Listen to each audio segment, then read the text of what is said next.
Yo, salut à tous, c'est Locan pour Locan.jp. Aujourd'hui, on va se poser la question de savoir combien d'iPhone constitueront la gamme d'iPhone à court, moyen et potentiellement long terme. Aujourd'hui, si vous voulez acheter un iPhone, vous avez trois choix. Grosso merdo, il y a l'iPhone SE qui constitue l'entrée de gamme, l'iPhone 7 et l'iPhone 7 Plus qui sont les hauts de gamme actuels en version petite taille et grande taille. Donc en gros, il y a deux gammes différentes, de l'entrée de gamme et du milieu haut de gamme comparé à la concurrence. Je passe volontairement sur l'iPhone 6S qui lui est une ancienne génération qu'Apple garde au catalogue pour faire un prix d'appel un peu plus bas. On sait qu'en septembre, Apple va sortir un iPhone anniversaire. Alors est-ce que ce sera un iPhone édition, un iPhone X, un iPhone 8, etc. On ne sait pas vraiment la nomenclature qui sera utilisée par Apple, mais il y a deux possibilités.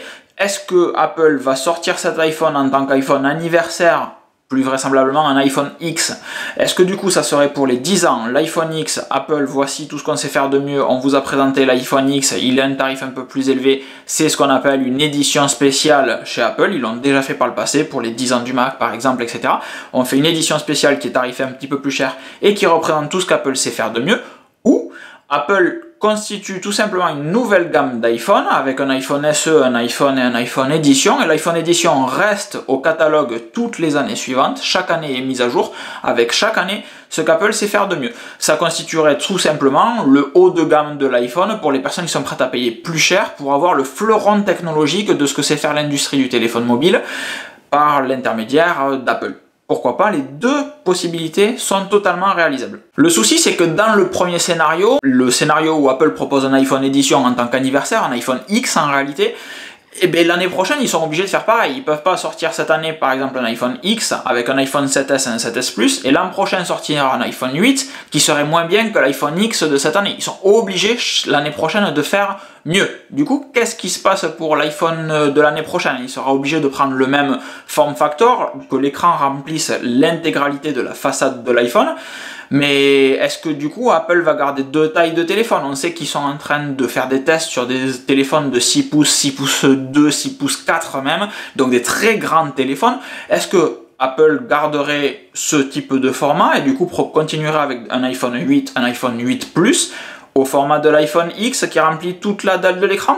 Ça commencerait à faire quand même très cher et beaucoup de travail pour une prochaine génération d'iPhone qui est là juste en tant que renouvellement et pas vraiment en tant qu'iPhone anniversaire ou iPhone édition tarifé plus cher. Sur le papier donc ça se tient quand même un petit peu. Il se pourrait vraisemblablement qu'Apple propose un iPhone X cette année qui serait le haut de gamme et l'an prochain l'iPhone X qui était juste l'iPhone anniversaire dégage et on reste sur un iPhone 8, 8 Plus avec le même form factor que l'iPhone X mais une taille standard, l'iPhone 8, qui ressemblerait très fortement à l'iPhone X, et un iPhone 8 Plus qui sera un iPhone X Plus en plus grand, etc.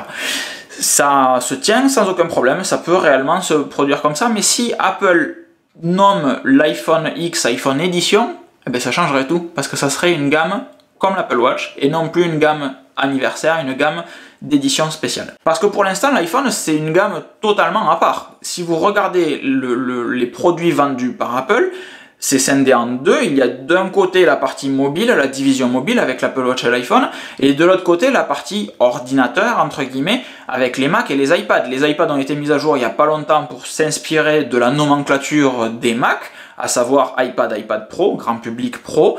Les MacBook ont été mis à jour il n'y a pas longtemps pour que ça soit encore plus évident également. MacBook, MacBook Pro, le MacBook Air c'est l'iPhone 6S qu'on garde en début de catalogue pour dire regardez on sait faire du Mac pas cher.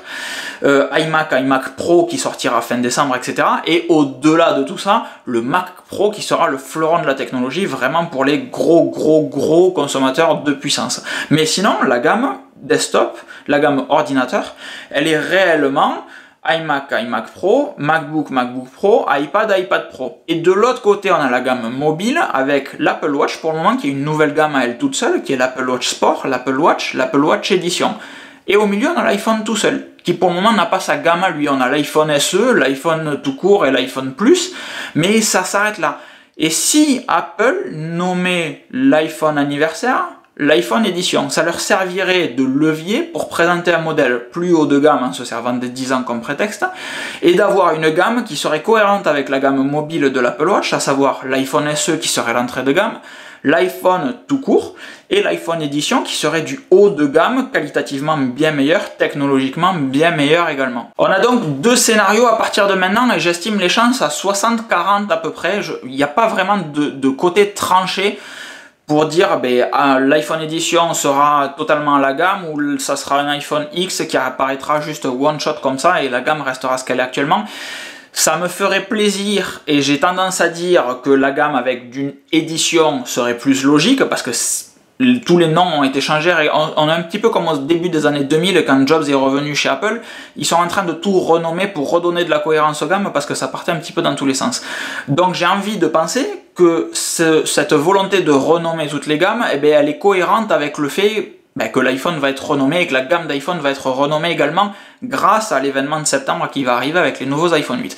Donc, en toute logique, 60-40 encore une fois, le premier scénario ça serait en septembre, Apple présente l'iPhone Edition, les iPhone 7S et les iPhone 7S Plus. En mars-avril, ils mettent à jour les iPhone SE et l'année prochaine, on aurait du coup une mise à jour iPhone 8 tout court, iPhone Edition, et en mars d'après, iPhone SE, etc. Et on aurait une gamme cohérente qui serait iPhone SE, entrée de gamme, iPhone 8, nouvelle gamme, on abandonne le plus, et iPhone Edition, qui serait le haut de gamme des iPhones à partir de septembre prochain, jusqu'en 2018. Le deuxième scénario, c'est celui évoqué précédemment, c'est Apple met à jour les iPhone 7S, 7S Plus en septembre, dévoile l'iPhone X qui est un iPhone anniversaire, en mars-avril met à jour l'iPhone SE, et du coup l'année suivante, en 2018, en septembre, comme l'iPhone X n'était là qu'en tant qu'anniversaire, le design de l'iPhone X devient le design standard des iPhones et Apple met à jour un iPhone 8, un iPhone 8 Plus basé sur le design de l'iPhone X. Donc on se retrouverait avec un iPhone 8 qui fait 5,8 pouces comme c'est le cas sur toutes les rumeurs d'un iPhone X, un iPhone Edition, un iPhone 8. On aurait un écran qui fait 5,8 pouces et un iPhone 8 Plus avec un écran qui ferait 6,2, 6,3 pouces à la louche. Donc beaucoup plus grand le châssis d'un iPhone 7 Plus, mais avec l'écran qui prend toute la taille du châssis. Encore une fois, moi j'aurais plus tendance à tabler sur le premier scénario, c'est-à-dire qu'on ait un iPhone SE, iPhone Edition, parce que ça resterait cohérent avec la gamme d'Apple Watch. Mais en fait, je me rattache juste à ça, à la cohérence avec la gamme d'Apple Watch. Il est tout à fait possible qu'Apple dise, iPhone X, c'est l'iPhone Special Edition, et du coup, l'année prochaine, on restera sur des iPhone 8, iPhone 8 Plus, etc. Mais encore une fois, ça me semble plus cohérent de dire les gammes normales pro, c'est pour le desktop, pour les ordinateurs, les iPads, etc. Et la gamme simple, entrée de gamme, le non tout court, donc Apple Watch Sport, iPhone SE, iPhone Apple Watch Edition, iPhone Edition, c'est pour la partie mobile. Et du coup, on aura un iPhone Edition qui chaque année serait du haut de gamme, qui déterminerait qui permettrait de montrer ce que fait de mieux Apple en matière de téléphonie mobile.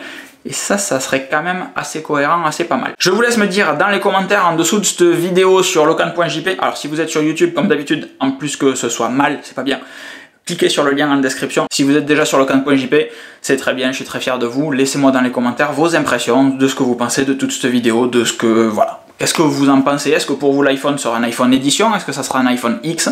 Pour moi, ça se résume à ça. Si Apple l'appelle iPhone Edition, ça sera un iPhone qui sera chaque année à la gamme. Si c'est l'iPhone X, ça sera un iPhone qui sera là juste cette fois et on restera sur une gamme SE normale plus. Je vous fais des bisous et je vous dis à très vite. Ciao, ciao.